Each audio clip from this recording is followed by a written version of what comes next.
For someone whose entire career has been focused on joy, why a podcast on pain?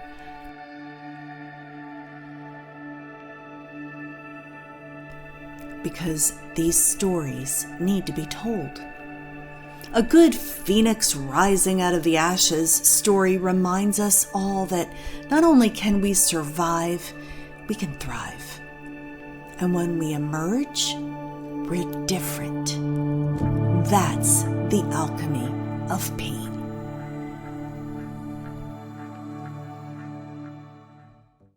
Hi, everyone, and welcome to another edition of The Alchemy of Pain. I'm Brenda Viola, and I started this podcast because I went through my own dark season. And when I was in it, I wondered how the heck I was ever going to get out. But when you come through the other side, you're changed, and sometimes for good. And I realized that there were so many stories. I wasn't alone. People who've been through very dark times and not only became better, but found their purpose through it all. And so I've been fortunate enough to attract all these amazing stories, and you're going to really enjoy today's. I'm so proud to introduce you to Mr. J, otherwise known as Coach J, and he is, as you can see on the screen, a betrayal trauma practitioner. I loved in his title, he talks about being an intrapersonal relationship coach, how important this relationship is that we have with ourselves. Mr. J, thanks for being here today. Well, thank you for having me. I appreciate your time. So tell our audience how you serve in the world today. Very succinctly, I will say this.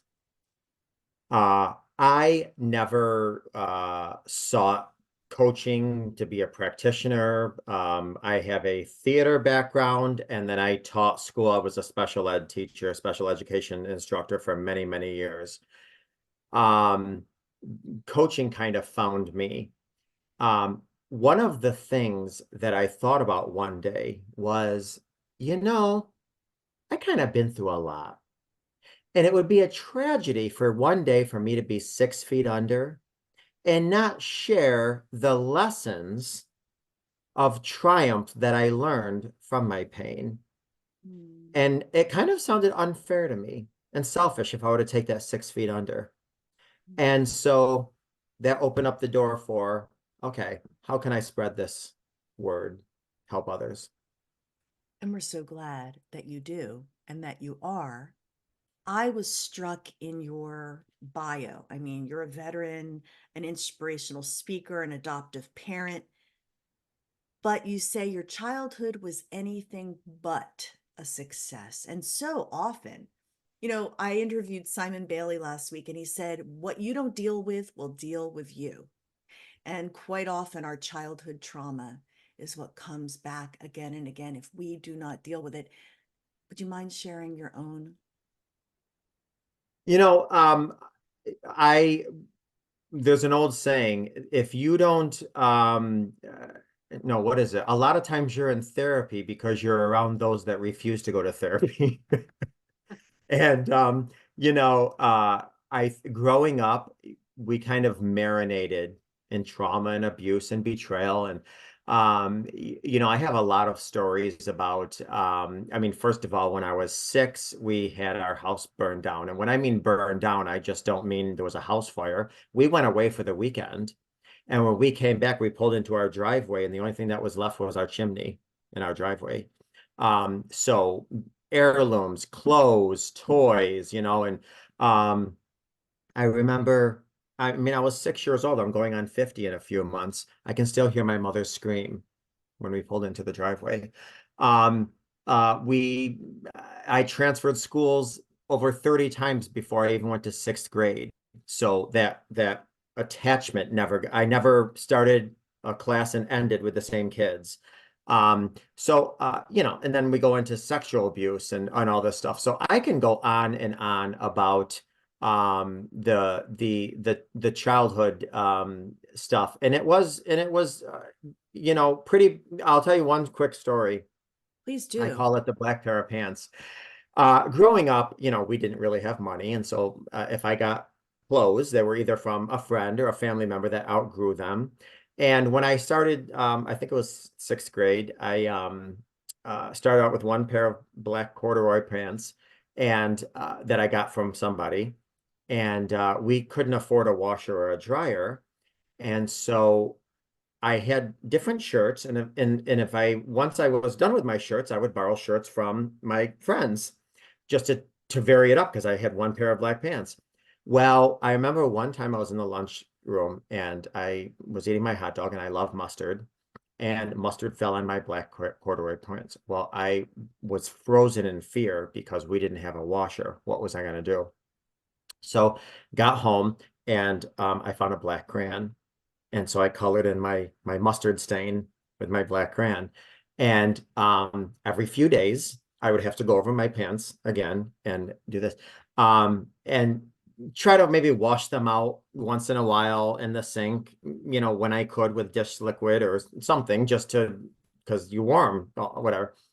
Well, I'll never forget one time I was wearing my pants and there was a couple seventh graders walking behind me. And as I was walking, my thighs were touching and the chips of black crayon were falling. And I froze with fear because I just knew that the kids were going to know I colored my pants with crayon. They knew I wouldn't be able to afford a washer and a dryer. They were going to pick on me because I was poor. That when you're a kid, your brain just nobody even thought anything like this, but that was me. And so that's my black pair of pants story is that, we carry a lot of this, issues. Anyway, I am an adult now. I love everybody in my family. I forgive everybody in my family. I understand everybody in my family. I don't excuse their decisions and their behavior, but I've grown to learn that regardless if people deserve forgiveness, I deserve peace. Ooh, could you say that again? That's really good. Regardless Regardless if of, people deserve forgiveness, I deserve peace. that is a powerful statement. You know, part of the reason I do this is there are people listening and watching, and I don't know what they've been through or what they're going through.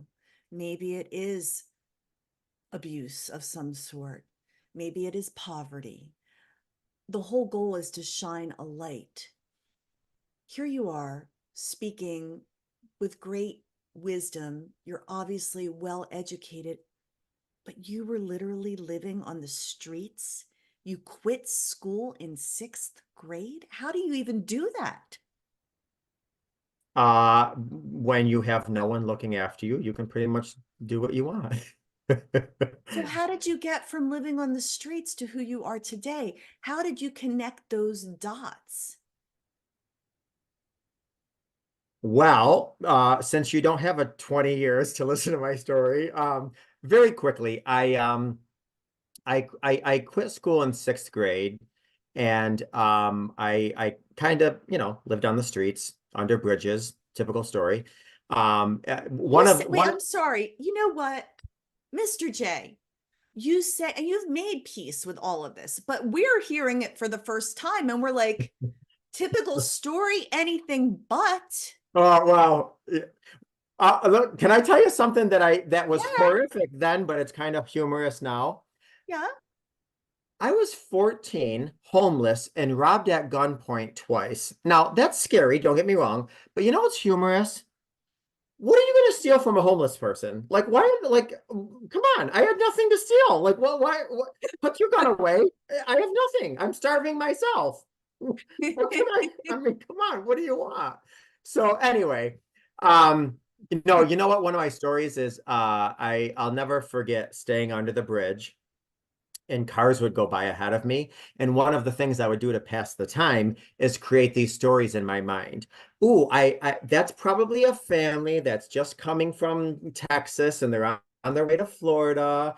And one of these days I'm gonna have a family, and that's what I would do. I would make up all these stories of, and what are they talking about? And are they singing as a family? And what song are they singing? And what memories are they having? And this was, my way of just passing the time and yada yada. Anyway, I can get into a lot of things in terms of my childhood, but what wound up happening is uh, I went and I got a job under the table, obviously, because I didn't have my working papers, didn't have anything. And I told them that I went to school at night. And so they let me work during the day. And then I had to get a job at night. And I told them I went to school during the day. So they let me work at night. So what I would do was I would bag groceries at one grocery store on one side of town. And the minute my shift was over, I would haul butt across town to start bagging groceries at the second store. And between both jobs, that gave me enough money where I could afford my first apartment was my own first apartment, and I paid $180 a month. I was so proud of myself. Um, and what I would do is, I don't know if you guys have a Wegmans where you are, but Wegmans is a big, huge store. Love And years and Wegmans. years ago, I don't know if they still do today, but they used to have their own brand of cottage cheese. And a pound of cottage cheese at Wegmans back in the day was 58 cents. So every day, what I would do is I'd buy a pound of cottage cheese and one package of ramen noodles, which was 16 cents. And so I limited myself to $1 a day for a meal. So that was my dinner. I would get a pound of cottage cheese, ramen noodles, which to this day I love, by the way. And I would just make them and I would mix them together, and that would be my dinner. And that was feasible and that was good and whatever. And that's how I sustained myself for many years. Now, a lot happened obviously in between those years, but long story short, when I was about 19 years old, I walked to the community college, which was not a short walk. It was about 19 miles. It was freezing. And I walked into a community college. Now, mind you, people that aren't raised with the college experience are clue like there's different buildings, there's different people, there's different paperwork, so I walked into this one building clueless, and I just walked up to the first person that I saw and I said, "How do I start college?"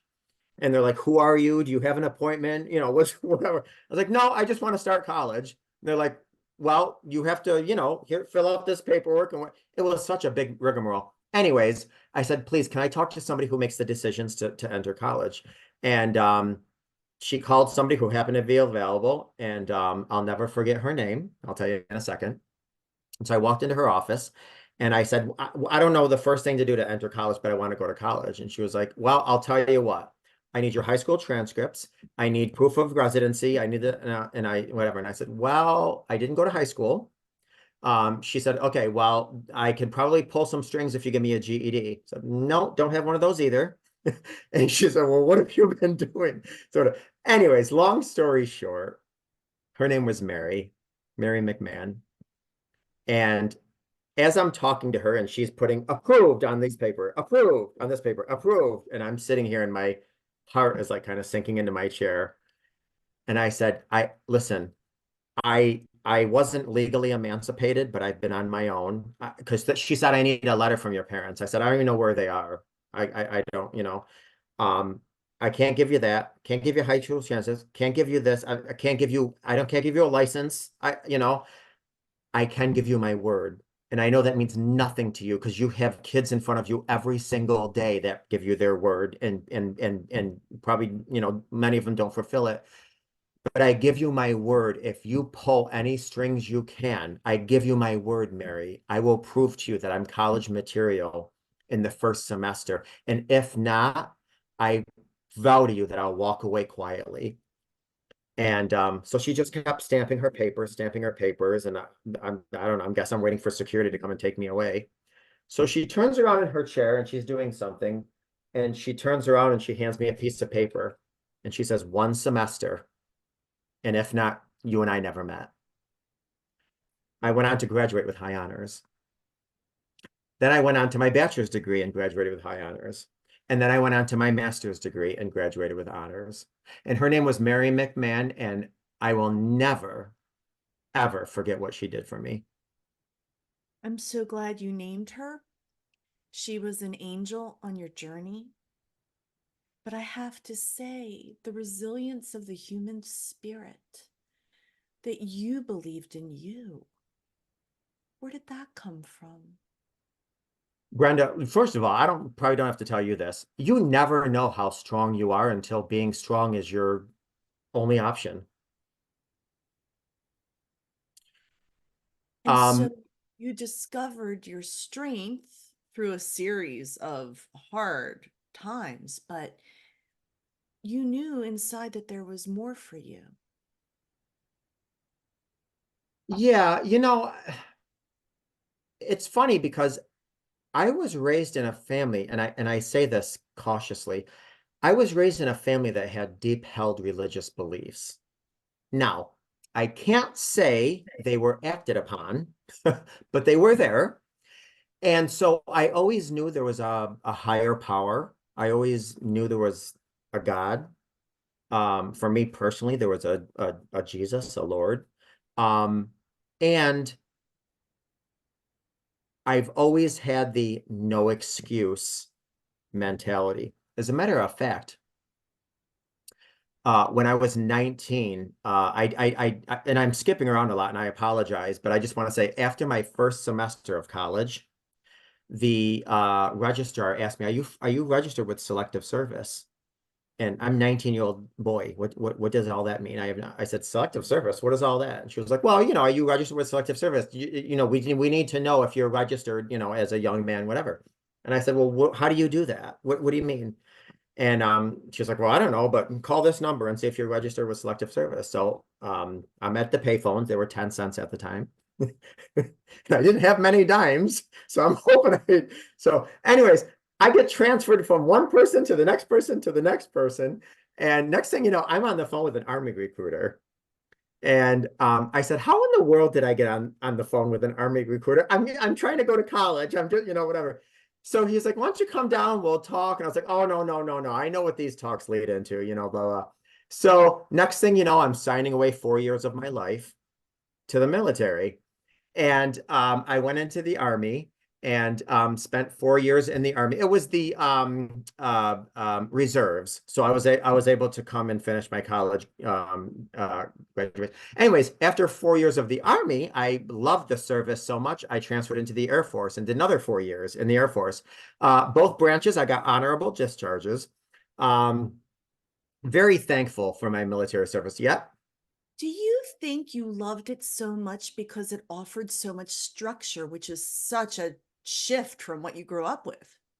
Yes, and I'm going to tell you something. One of the things that I learned, and I took it everywhere I went, because I don't know if you know much about the military, but those drill sergeants, they challenged you to your core, and that's where they began. So, but they, I mean, when they would really try to mentally manipulate, of course, you wouldn't ever say this to them, but I was like, oh, please bring it. You have no idea what I've been through. So bring it. I mean, come on, seriously. But anyway, no, I really enjoyed my military. So I did feel like a family. I felt like a family. And one of the things that it really helped, I mean, it really helped me do a lot. But one of the things and I will take this, I'll take a lot of things from it. But one of the things it took me is you don't necessarily have to respect an individual, but you need to respect the position they hold in something. Like for instance, I didn't like a lot of my drill sergeants, but I respected their role in the military. Mm. I don't have to love my parents, but I do want to respect the position they were given.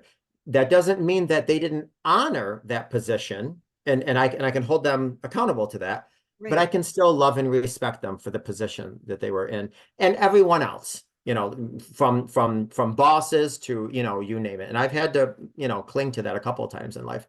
Um, Anyways, just to kind of end this, I wound up uh, I moved to New York City to pursue film and television. That's what happened. I moved to New York City to perform to fulfill my long-held dream of film and television. After about 8 months, I really started doing things. I was on the set of Sex and the City and Criminal Intent, and I was doing theater, and I wrote and recorded my own dance album, and I was actually going in the tri-state area gigging, and I was having a really great time.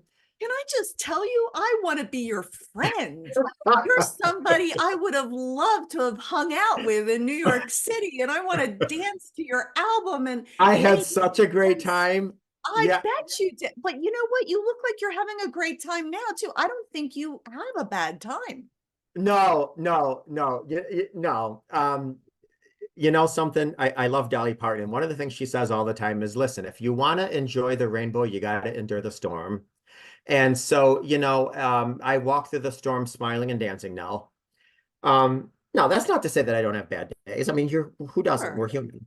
But anyways, what wound up happening is in one of the dance troupes that I was in New York City, we were flown down to Mississippi, and we were with this big dance troupe that was performing in Mississippi. The Biloxi Hotel in Mississippi was one of the biggest, best hotels in Mississippi at the time. And one of the dancers was like, "Hey, Jay, have you ever heard of the New York City Teaching Fellows?" And I was like, "What's that?" And they said, "Well, you go there and you um, uh, put on a class that you want to teach, and if they really like you, they'll actually pay for a degree for you to teach." And I was like, "Oh no, I've never thought of teaching. I have no interest in teaching. I'm trying to pursue film and television." And she said, "Yeah, I am too, but you always want something to fall back on and whatever." Well, because I always have all my pokers and different fires, I was like, "You know what? Hey, why don't I do this?" So I fill out an application. 3 weeks later, they call me in, and I go in front of these, panel of like seven directors, and they're like, "Okay, hand me the class that you're going to teach, hand me, whatever it was." And I was like, what was I supposed to prepare? I'm sorry." And they're like, "Well, you were supposed to give us a class, whatever, what you were going to teach, how you were going to break down, what materials you were going to use." I was like, "I apologize profusely. There's no excuse. I'm so sorry. Do you mind if I just get up and show you what I've been working on?" That was a lie. I wasn't working on anything. Um, so so they said, "Well, sure." I turned around, Brenda, and I was like, "Jay, if there was ever a time to put on your acting skills, it's now." So I turned around and just pretended I was giving a first grade class on addition and subtraction. And I went through the whole process, and I apologized again. I thanked them, and then I left. And I was like, "Okay, you screwed that up horribly." I went to the mail 6 weeks later, and I got a letter. "Congratulations, you impressed the directors, and we want you to blah blah blah." I just knew I was being punked and pranked. I was like, "No way, no way." Next thing you know, I'm at Pace University from this program, learning how to be a teacher from the New York City Teaching Fellows program. So it's funny because a lot of things I don't necessarily pursue. They just kind of find me, and then I go with them. Anyways, I was a special ed teacher for over 15 years. I worked everywhere from hospitals because even though kids are in hospitals with leukemia, cancer, you name it, they still have to have an education. I've also worked in like mini jails, juvenile detention centers, very scary places. Federally speaking, kids still need and deserve an education. That was a scary place. That was in DC. We used to work, and teachers would leave in ambulances. I mean, the kids were rough, rough. You couldn't turn around to write on the board because if you turned back around, you could have a pencil in your eyeball or a scissor in the back of your Whoa. head. But I'm Whoa. telling you something, the 3 years that I was there, I got best classroom management awards every single year.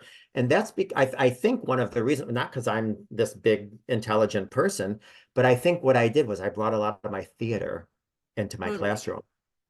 And when I would, as a teacher, sometimes you have to take your class's temperature and say, "Okay, and anytime I'd feel like a little fight brewing, because my kids love to fight, I would jump on my desk and belt out opera. And my kids would be like, "Okay, we got a crazy dude here. I'm just gonna turn around and do my work."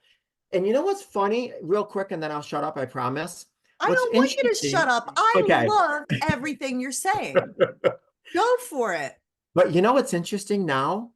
Now I work as a betrayal trauma practitioner, and 99% of my clients are dealing with adultery, infidelity, cheating. And you know what's interesting, Brenda? I can't even begin to tell you. Oftentimes, when I'm working with clients, it's my education as a practitioner that helps me. Sometimes it's the fact that I had a rough damn childhood that helps me. Sometimes it's my theater that helps me. Sometimes it's the fact that I was a special ed. So it's like life all of a sudden came together and found me. Mm. This is how you fell into your calling. Which, by the way, I always say we don't find our purpose through our passion. A lot of people believe that. I believe we find our purpose through our pain. And that is so what I have found myself too. It's interesting, my background also. I was going to be the next Diane Sawyer. And then QVC came calling, and I was all of a sudden selling Capitamonte at 2 o'clock in the morning. And then they unceremoniously dumped me. So I was left, my journalism career went out the window because my credibility got shot when I started selling gold chains on QVC and reinventing myself every time along the way. And here I am interviewing people because my favorite gift as a little girl was my Mr. Microphone. And I would interview everybody. And here I am. You know, what you are meant to do you believe? It's just in there and it's like an unsinkable cork and it will come up no matter what happens. Yes, but you have to step into it. Mm, When before COVID hit, I would go to schools and give little pep talks to the teens because Lord have mercy, like depression is skyrocketed, low self-esteem, like so many things have for many reasons, but not only just post-COVID, which really did damage to a lot of people, teens included, or teens especially, but in this day of social media, which is wonderful in many aspects, but it also did a lot of damage for the self-esteem of our teens because nowadays, the drug of choice is how many likes our posts are getting. And if you don't get a lot of likes, that you not only that, it's like social media. As adults, we can see a lot of people posting pictures that are nice, and we can say, "Yeah, that's nice," but I wonder what happens in between the posts with the family. Teens don't do that. Teens are like, "Why can't I go on that vacation and look at what their mother's cooking them for dinner?" They don't mm, understand that real life is what happens in between the post pictures that are posted. mm. That's not real life. But anyways, I would go around to the schools and I would talk to teens and just tell them, talk to them about depression and things like that. And one of the things I would say about social media is just like anything else, you have to use it or get a hold of it. It's going to get a hold of you. Social media is wonderful in that it brings people that are far near. However, it also brings people that are near far. Because I can't tell Mm. you how many times I'll invite people over to my house that even haven't seen each other in a while. And Brenda, when they come in, oh my God, where have you been? Hugs and kisses, and what's going on in life? Half an hour later, everybody's sitting in my living room on their phone, ignoring everybody. Mm. So we've come to this thing where we're getting, did you know what was it in 2019? More proposals were done via technology than in person. So people were asking each other to marry them on Facebook, on text, on social media, rather than in person. That's where we're going. Note to future husband, that's not how I want it to happen. Oh my gosh. So, how did betrayal become your focus? Okay, so um, uh, I was living life, and my father abruptly died. And when I mean abruptly, I was on the phone with him one day, talking, laughing, telling jokes, and 4 days later, we were lowering his body under the ground. And it was probably about 3 days after that, 3 o'clock in the morning, I woke up, Brenda, to my very first ever panic attack. Now, people would always tell me they had panic attacks, and I never appreciated them. I'd be like, well, just take a few deep breaths, blow into a bag, whatever. Whew, there's no substitute for experience. When I got up from a panic attack, I literally either thought I was dying or having a heart attack. But this is what happened, Brenda. I woke up in the middle of the night, 3 o'clock in the morning, a couple days after my father was buried, and I smelled smoke. And I jumped out of bed. I have young kids. And I jumped out of bed and I'm smelling for smoke. Like, oh my God, where's this coming from? And I go in my kitchen, I go in my living room. Now, I live in a big house. Fortunately, it's like a 5,000 square house. So like I'm all over. I'm upstairs, I'm downstairs. I'm finally opening up my front door. My neighbor is barbecuing at 3 in the morning. I don't know. Like, why do I smell smoke? Everywhere I went, there was no smoke, no fire, nothing. So finally, after I convinced myself I was confident there was nothing, I went to lay down, and the second my head hit the pillow, I was transformed back to when I was 6 years old, standing next to my mother while she was screaming about the fire in her house. And I was like, oh my God, unhealed childhood trauma is coming up. That's what my father's death brought up. That sent me on a mission. And I am podcasting, books and therapy and self-help and praying and you name it. And I got involved with this one organization on trauma. And eventually the lady reached out to me and said, you help quite a lot of people in this in our organization. Would you ever want to become certified as a betrayal trauma practitioner and do this, Wow. for a career? And I was like, oh no, no, no, no. I like what I do. I'm good. No, blah, blah. Yeah, And just like you didn't want to join the army, yeah, but next I thing you know. know. I'm telling you, long story short, I became certified as a betrayal trauma practitioner, went through that whole certification process. And now, like I said, 99.9% of all of my clients, um, I'm dealing with a primary attachment betrayal. So that's a betrayal from a parent, a spouse, a boss, a primary attachment. And I promise to you, I don't want to sound cocky, but I'm very good at what I do. And I don't say that because I want to pat myself on the back. I think I bring Listen, I have degrees off the butt. I have credentials off the butt. But I'm going to tell you something. None of my clients care about that at all. They could care less about what degrees I have.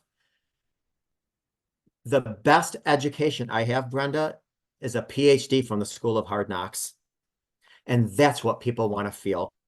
When somebody's sitting across from me, they could give a crap what degree I have. What they want to know, have you been in my shoes? And what have you done to get the hell out of my shoes? Help me get there. Yes. Can I just go back to that moment where you smelled the smoke and you realized childhood trauma was coming up and trauma, absolutely. Trauma, the house burning down, trauma, your dad dying suddenly. But betrayal.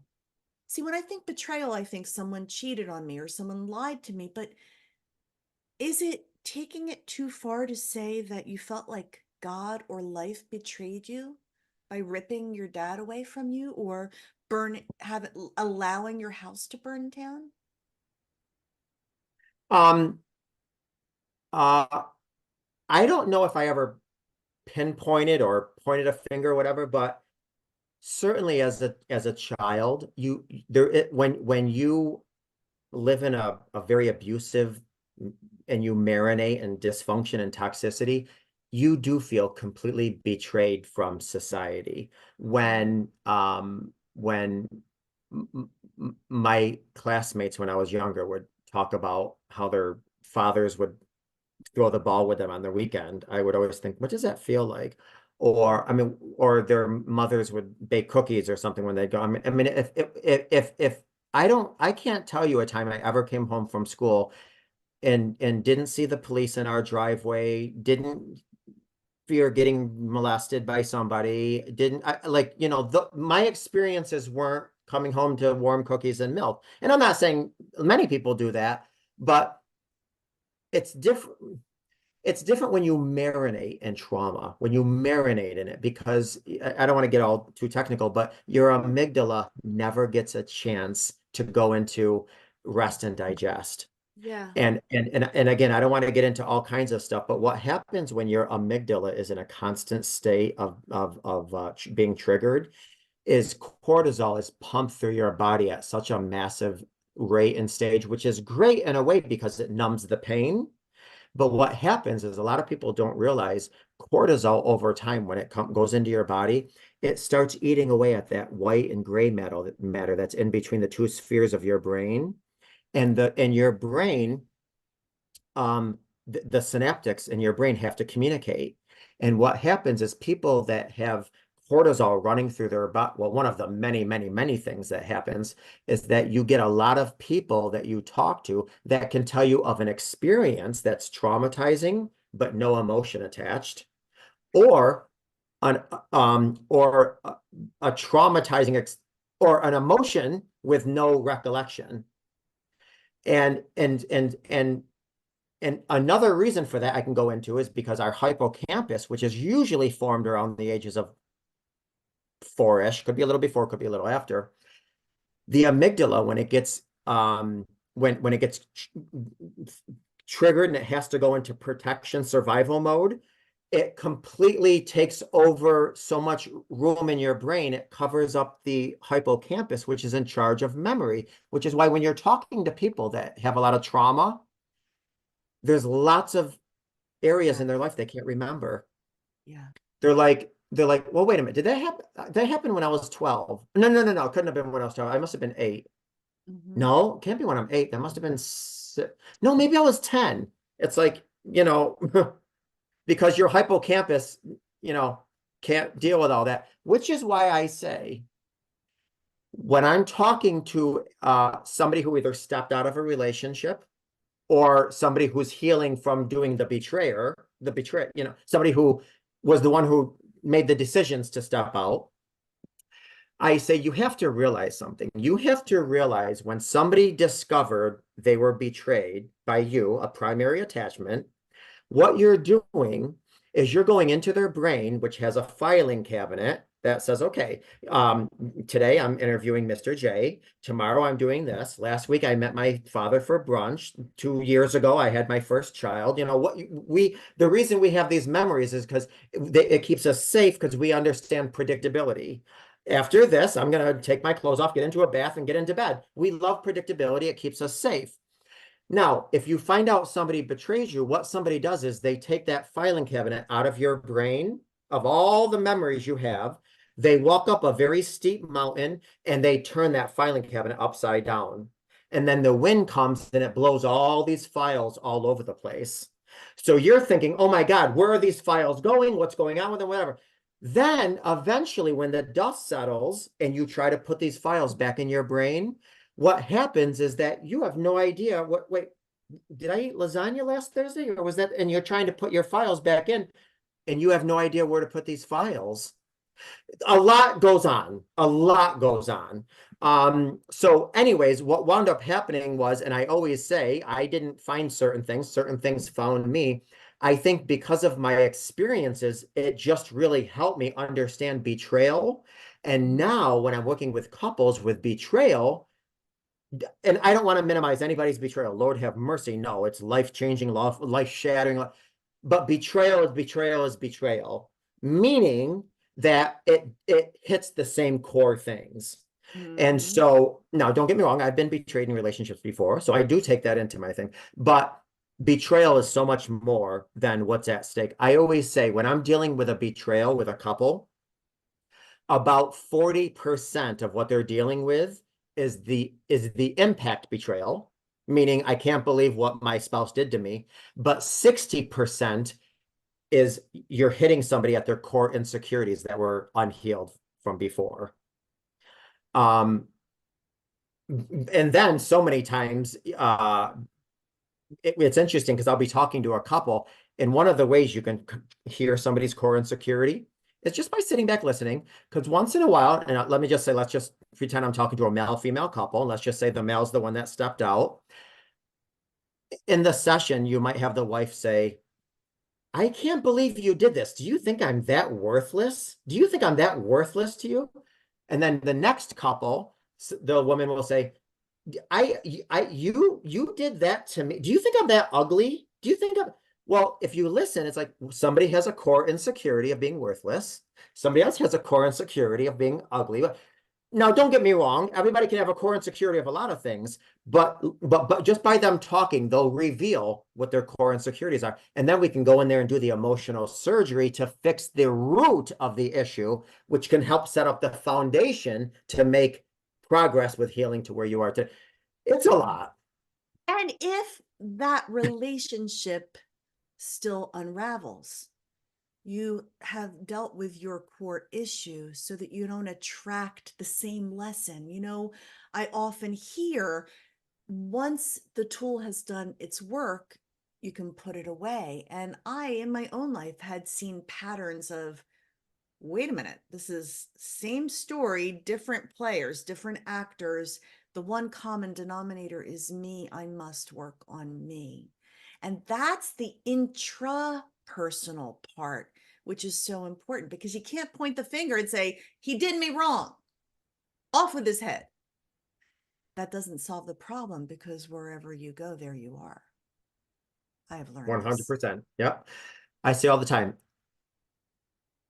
if we either revolve, I'm sorry, we either evolve or we revolve. That's it. Whoa. Okay. That's really good. Okay. So I could talk to you for the next 10 hours probably And and me too. make you be my best friend because this has been one of the most enjoyable because, the topic is pain. And I often had started out the podcast saying, that could be a real buzzkill, except for when you talk to people who have come out the other side and they have found through their pain their purpose. They are serving the world in beautiful ways. And that's such an honor I'm so honored to share you with my listeners and my viewers. How can people find and follow you and perhaps work with you? So I'll tell you what, I have a website. It's as far as I'm concerned, the easiest website. It's mrjrelationshipcoach.com. But I'm going to tell you this, and I mean this with all my heart. If people have zero interest in working with me, seeing me, talking to me, ever hearing my voice again, please just go to my website and take advantage of my many free things.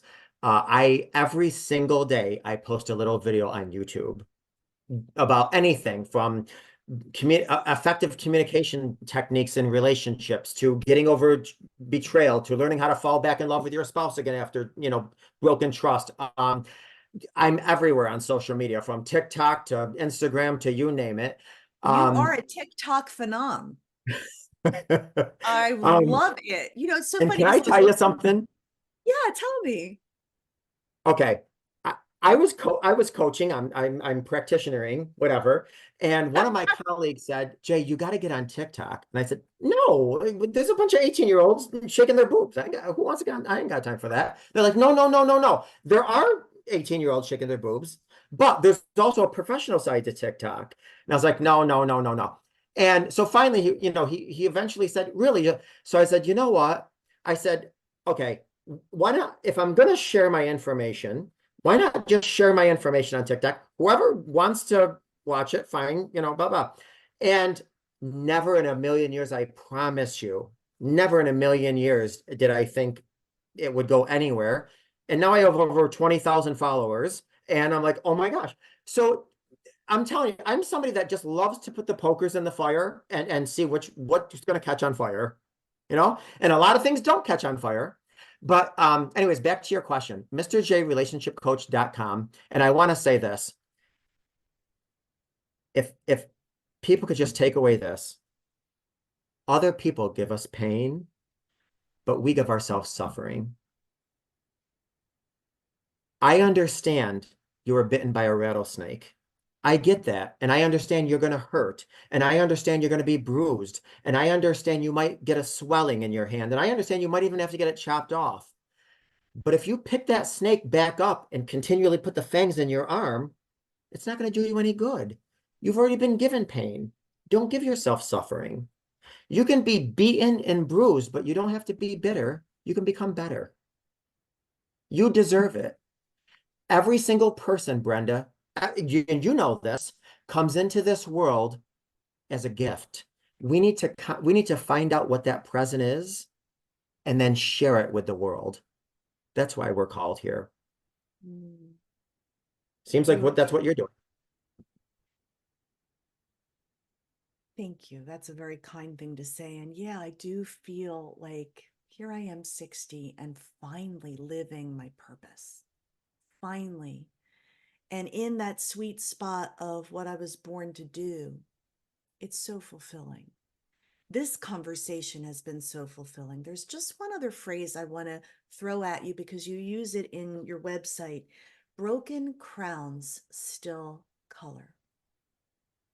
Can you talk to that for a moment? Maybe someone's feeling broken. Yeah.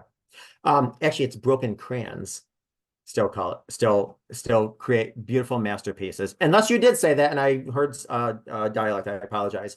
No, no, Um, no. You probably said okay, it. I reduced it. I gave you the Reader's Digest version. So okay, I love it. You know what? Let me just say this. I don't know if you're familiar with Viktor Frankl. I don't know if you're familiar with mm, Corrie Ten Boom. I don't know if mm, you're familiar with Nelson Mandela. One of the things Nelson Mandela said when he was falsely imprisoned for 30 years and when he was giving his presidential speech, he actually invited his prison guards that mistreated him horribly to his inauguration. And the people around him were like, Mr. Mandela, these are people that abused you horribly while you were falsely imprisoned for 30 years. He said, if I didn't invite them to my speech, I would be mentally locked up in prison for the rest of my life. Corrie Ten Boom, who loved her sister, who was close to her sister, who would die for her sister, she was captured into the concentration camps. She loved her sister so much, and the guards knew that. So the guards would take her sister and rape her in front of her just so she could watch it. And when she was put in a cell where the sewer ran through it, and every day she had to smell sewer, and there was no windows. You know what she said? She said every single day an ant would come in my cell. She said, and I knew God was sending that ant for company, and I thank God for that ant. And how about Viktor Frankl?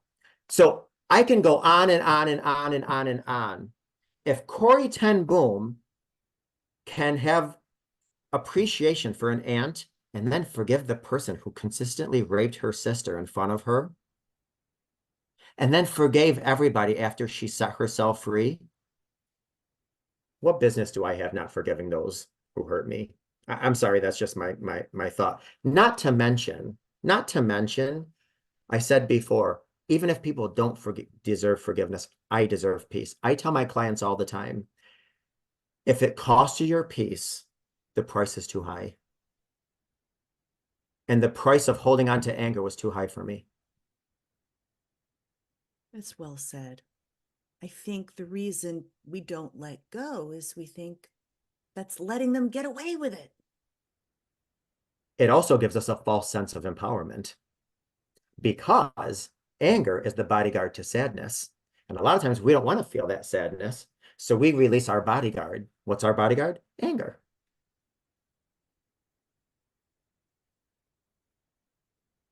Forgiveness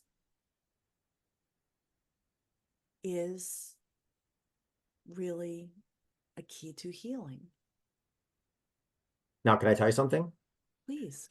I think what's important is that you have to define what forgiveness is for you. Mm, Because if you ask 100 different people, what is forgiveness? You're going to get 100 different responses. And you have to define what forgiveness means to you. Then once you define it, you first have to apply it to yourself. mm, Self-forgiveness. Do you forgive yourself? And I even ask people to forgive themselves if they were cheated on. Now, you don't forgive yourself for having any responsibility in being cheated on because you don't. What you do is you forgive yourself for ignoring your intuition. You forgive yourself for ignoring the pink and red flags you ignored. You forgive yourself for believing the lies your parents told you that you were not worthy or you were ugly. You forgive yourself. Then you apply that forgiveness like a ripple effect to those around you. I'm so grateful, Mr. J, that you decided when you were in your dark time to keep going, that you said, I'm going to come out the other side and help other people. I know that the ripple effects of this conversation and your work in the world is and will continue to be a healing balm to many. And I thank you for recognizing your gift and sharing it with all of us. So thank you. Thank you, Brenda. I appreciate your time and your gift.